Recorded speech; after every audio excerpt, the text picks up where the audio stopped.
Hello students, today we are going to learn EVS 1 chapter number 2 motions of the earth. Okay, first understand the term rotation.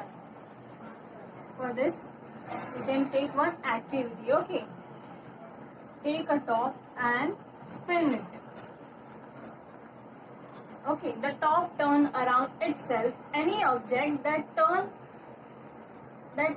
itself actually turns around a certain imaginary line.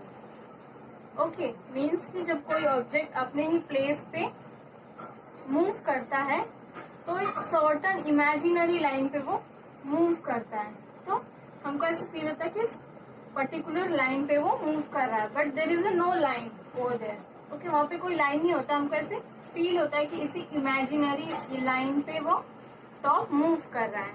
Okay, सो इस activity को आप लोग खुद भी कर सकते हैं. Okay, you can stand still and stretch your arms. Arm को स्ट्रेच करना है. ओके, एंड अपने ही प्लेस पे मूव करना है. Okay, so this turning of an object around itself it's called rotation. Means कोई ऑब्जेक्ट जब अपने ही प्लेस पे मूव करता है, तो चाहे ऑब्जेक्ट हो या हम खुद हो, तो जो मूवमेंट है इट्स कॉल्ड रोटेशन. जो हम लोग अपने प्लेस पे मूव करते हैं it's called rotation. Okay, the imaginary line around which is rotate it's called its axis of rotation. Means कि जिस इमेजिनरी लाइन पे ये ऑब्जेक्ट या हम मूव कर रहे हैं, तो वो इमेजिनरी लाइन को बोलते हैं axis of rotation. Axis of rotation में जिस प्लेस पे हम लोग रोटेट हो रहे हैं या ऑब्जेक्ट कोई रोटेट हो रहा है, it's called axis of rotation.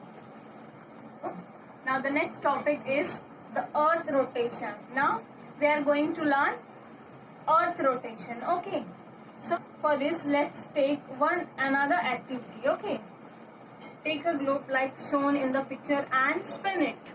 Okay, now take a plumb line and hold it close to the globe. Okay, as shown in the picture. Now what do you mean by plumb line? A plumb line is an instrument that is used by most of the people who are in construction business to find the level of the wall. Means कि ये जो plumb line है ये construction site पे workers use करते हैं to find the level of the wall. तो वो plumb line को वो wall straight है या नहीं तो measure करने के लिए use करते हैं. Okay, so this plumb line we can use for check our earth axis. So this plumb line को हम लोग यूज करेंगे हमारे earth एक्सिस को चेक करने के लिए. ठीक है, सपोज हमारे पास अगर ये plumb line है तो हम क्या करेंगे, we can take a eraser or any heavy object and उसको टाई करेंगे थ्रेड के साथ में एंड स्ट्रेट लगाएंगे ग्लोब पे, सो हमारा प्लम लाइन रेडी हो जाएगा. Okay, so when we hold the plumb line we see that the earth axis are at an angle to each other. That is earth axis is inclined. Okay, so what do you mean by inclined? Inclined means it is slanting, that it means it is not straight. तो it is not straight ना, हमारा plumb line देखो ऐसे straight है और हमारा अर्थ का axis क्या है, incline है. incline means कि tilted है, थोड़ा सा slanting है. Okay, so this is our earth axis and S is the pole of the earth. Okay, and is the north pole of the earth and S is the south pole of the earth. Now let us understand what is equator. Okay, if a circle drawn on the center of the globe means कि ये north pole and the south pole के centre में ये line draw किया है. सो ये क्या करता है, हमारे अर्थ को 2 पार्ट में डिवाइड कर देता है. इट्स सर्कल और इस लाइन को क्या बोलते हैं, equator. It's called equator. Okay, ये इक्वेटर हमारे अर्थ को 2 इक्वल पार्ट में डिवाइड कर देती है. सो द नॉर्थ पोल वाला जो पार्ट है, नॉर्थ साइड वाला जो पार्ट है, it's called northern hemisphere, and जो साउथ पोल वाला पार्ट है it's called southern hemisphere respectively. Okay, so हमारा नेक्स्ट टॉपिक है sunset and sunrise. Okay, so हमको एक कैंडल लेनी है और हमको सपोज करना है कि ये एक सन है। ओके, और सन के अराउंड हमको एक सर्कल ड्रॉ करना है। ओके, और हमको यहाँ पे एक सर्कल के अराउंड एक ग्लोब यहाँ पे रखना है। ना हमको कैंडल को फायर कर देना है। अब कैंडल की जो लाइट आ रही है वो सन पे हमको ऑब्जर्व करनी है कि हमारे ग्लोब पे कैंडल सन की जो लाइट है वो कहाँ पे कौन से पार्ट पे शो हो रही है। ओके, सो देख सकते हैं हम लोग हमारे हाफ पार्ट पे ग्लोब के हमारे अर्थ के हाफ पार्ट पे लाइट शो हो रही है। अब हमको हमारे अर्थ को टर्न कर देना है, क्योंकि हमारा अर्थ क्या होता है वो अपने एक्सिस पे रोटेट होते रहता है। तो हमारा अर्थ वेस्ट टू ईस्ट रोटेट हो रहा है। ओके, सो हमारे अर्थ के हाफ पार्ट पे सन की लाइट है वो शो हो रही है और हाफ पार्ट पे नहीं हो रही है। तो ये हमारा अर्थ जो है वो 2 पार्ट में डिवाइड हो जा रहा है। जो वेल लिट पार्ट आपको अच्छे से लिट पार्ट दिखाई दे रहा है जहाँ पे लाइट सन की शो हो रही है it's called day time, and जो हमको डार्क पार्ट दिखाई दे रहा है इट्स कॉल्ड नाइट। तो हमारा अर्थ है वो 2 पार्ट में डिवाइड हो जाता है, day time and night time. Day जब हमारा अर्थ एक रोटेशन कंप्लीट करता है it's called day. Okay, now हमको और एक एक्टिविटी करनी है। हमको एक बिंदी यहाँ पे स्टिक करनी है हमारे ग्लोब पे। ओके, अब हम इस ग्लोब को रोटेट कर देंगे, ठीक है, स्पिन कर देंगे। तो अभी हमारा ग्लोब ऐसे ही अपने एक्सिस पे रोटेट होते रहता है। सो जो हमारा अर्थ क्या कर रहा है, नाइट से सनसेट के पार्ट में जा रहा है।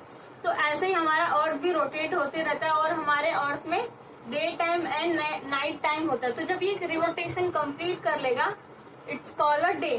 तो अब जिस पार्ट पे आपको लाइट शो हो रही है ये पार्ट पे डे है, और जिस पार्ट पे लाइट डार्क है इट्स कॉल्ड नाइट।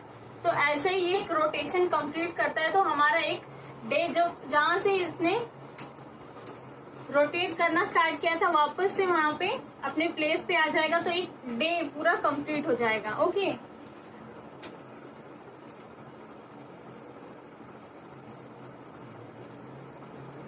तो हमारा जो अर्थ है वो 2 पार्ट में डिवाइड हुआ है। तो जिस पे लाइट शो होती है इट्स कॉल्ड डे, और जिस पे डार्क रहता है it's called night. We divide the whole day into 24 part. तो हमने डे एंड नाइट को 24 पार्ट में डिवाइड किया है, और 1 इसका जो 1 पार्ट है इट्स कॉल्ड आर। तो जो 1 आर होता है तो इसका एक पार्ट रोटेट होता है। ओके, तो our next topic is year. So इसको भी हम एक्टिविटी के थ्रू ही देखेंगे, ठीक है। सो हमको प्रीवियस वाला जो सेटअप था वो वापस से रेडी करना है। ओके, कैंडल लेनी है, सर्कल ड्रॉ करना है एंड ग्लोब को रखना है, एंड हमको हमारे ग्लोब को मूव करना है around the circle. Okay, and हमको साथ साथ में हमारा जो अर्थ है वो भी रोटेट होते रहेगा, एंड उसके साथ साथ में हमारा जो